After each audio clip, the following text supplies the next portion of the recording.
স্ত্রীলোকেদের অশুচি অবস্থায় ঠাকুরের পুজো করা চলে কি?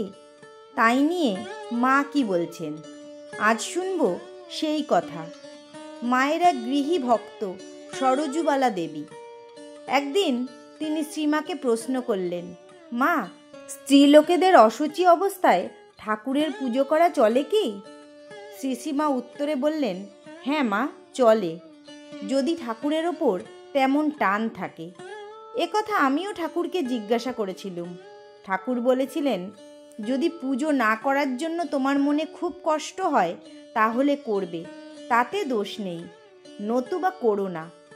তারপর মা সরজুবালা দেবীকে বললেন, তা তুমি পুজো করো, কিন্তু মনে কোনো দ্বিধা এলে করো না। সকলকেই যে মা ঐরূপ করতে বলতেন তা নয়, কারণ দিন কয়েক পরে ঠিক এই একই অবস্থায় আরেকটি ভক্তকে বলেছিলেন, এই অবস্থায় কি ঠাকুর দেবতার কাজ করতে হয়? তা করো না।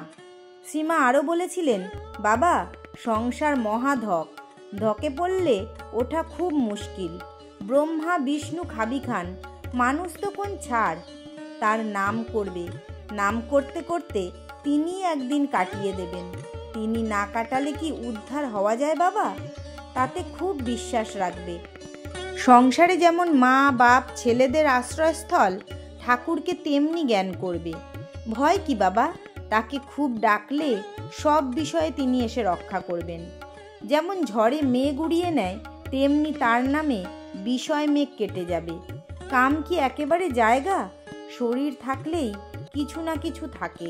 তবে কি জানো, সাপের মাথায় ধুলো পড়া পড়লে যেমনটি হয় তেমনটি হয়ে যাবে। যতদিন এ শরীর আছে আনন্দ করে চলে যাও। তোমরা অত ভাবনা করো কেন? মনের বাসনা কামনা যা আছে পূরণ করে নাও। তোমাদের জন্য আমি আছি, ঠাকুর আছেন। পরে রামকৃষ্ণ লোকে গিয়ে চির শান্তি ভোগ করবে। ঠাকুর তোমাদের জন্য নতুন রাজ্য তৈরি করেছেন। ঘাস আর বাস ছাড়া সকলকেই এবার এখানে আসতে হবে। আজ এই পর্যন্তই।